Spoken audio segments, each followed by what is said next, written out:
Scan this. Sovi is here. Let's level up. For part A1, the angular acceleration satisfies alpha equals tau over I.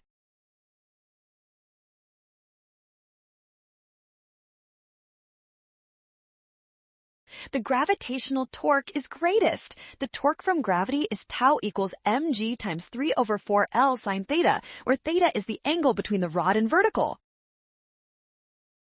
Horizontal, so the correct frame is the one in which the rod is horizontal. For part A2, the rotational kinetic energy is greatest in frame E, the lowest position.